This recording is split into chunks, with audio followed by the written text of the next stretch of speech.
Princess Diana once hinted that she had misread Harry's character, a claim that now seems to unfold like an unexpected plot twist.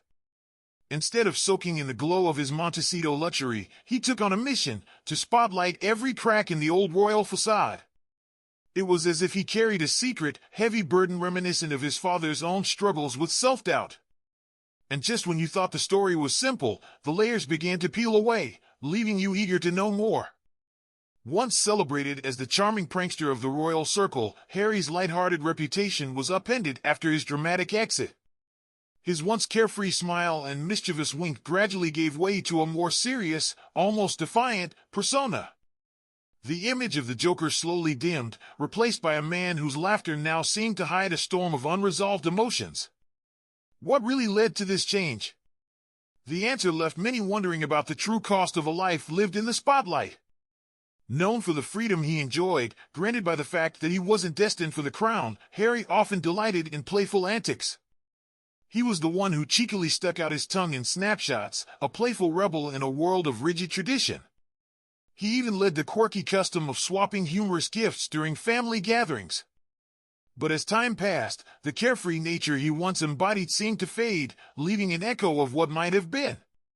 Could it be that the privileges he once enjoyed came with hidden strings? Renowned royal expert Ingrid Seward, who has watched over the family's ups and downs for 4 decades, now weighs in with a fresh perspective. According to Seward, even Diana had her share of misread signals. She once described William as very sensitive and Harry as very lively. One can almost hear the echo of a young Harry boldly declaring to his brother at the tender age of 9, "You're going to be king, it doesn't matter what I do." That bold proclamation, delivered with the innocence of youth, was like a spark that ignited a sense of boundless freedom, a freedom that allowed him to act on impulse. And just when you think the story can't get any more audacious, the tale takes another unexpected turn.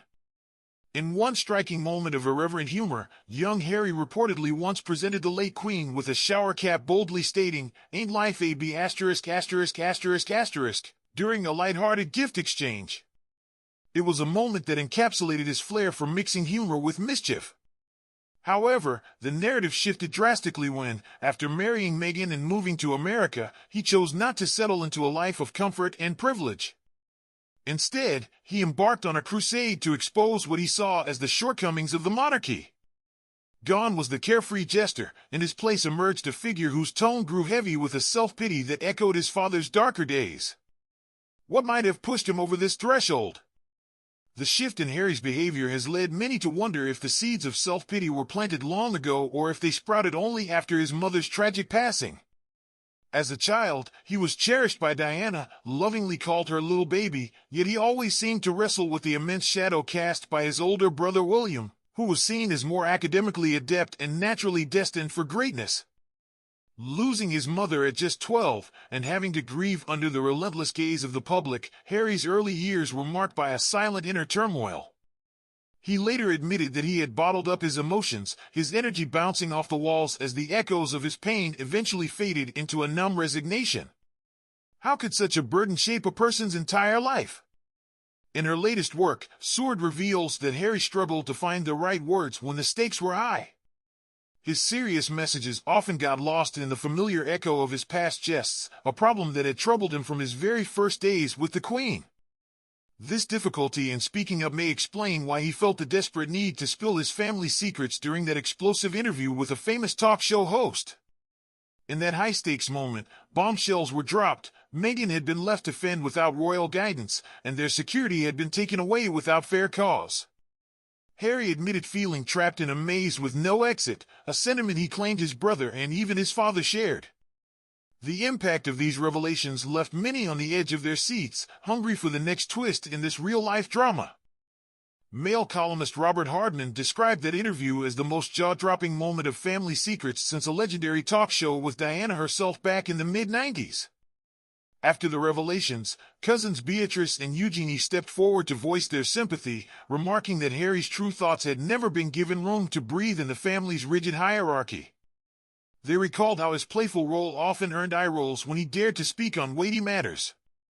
With such personal histories laid bare, one can't help but wonder, was the world ever really ready for Harry's candid truths? In his memoir, titled simply Spare, Harry laid bare his deep-seated frustrations and bitterness.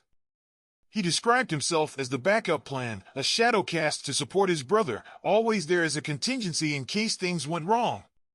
His words painted a picture of a boy brought into the world not to shine, but to serve as a mere placeholder, a spare meant to step in only when needed. Seward observes that Harry enjoyed a warm relationship with his father until the day he left for America.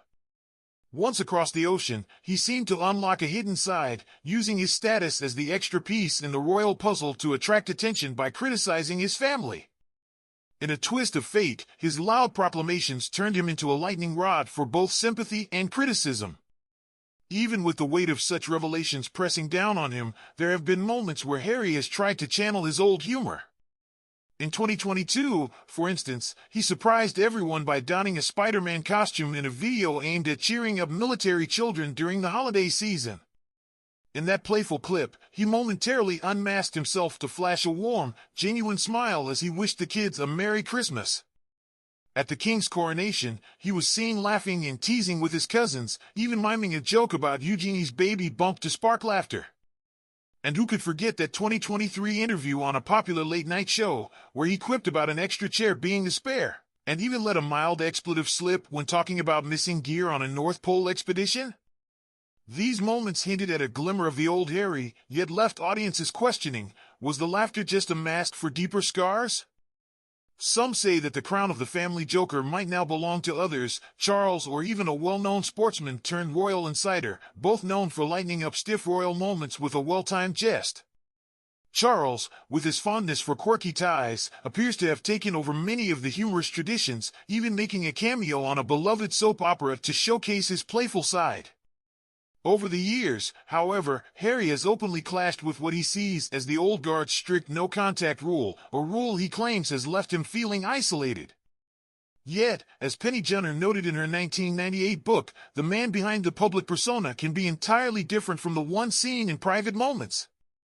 Junor even recalled a time when Charles built a massive treehouse for his sons, a playful project that the family affectionately dubbed with a nod to the Queen's own residence.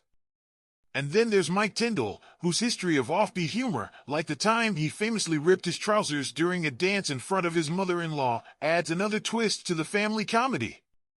Seward sums it all up by saying that the anger Harry unleashed against the monarchy, the people, his father, and even his stepmother was a storm that ultimately did more harm than good. His unrelenting bitterness not only tarnished his own image but also cast a long shadow over the institution his grandmother had dedicated her life to preserving.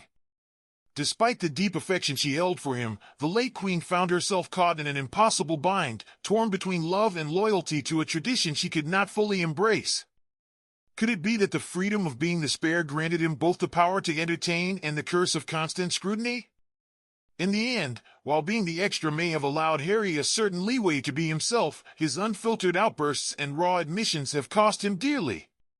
His journey from the beloved jester to a figure marked by self-pity and rebellion raises a poignant question: does speaking one's truth always come without a price? And as the saga continues to unfold, the world watches, wondering what the next chapter in this turbulent tale will bring.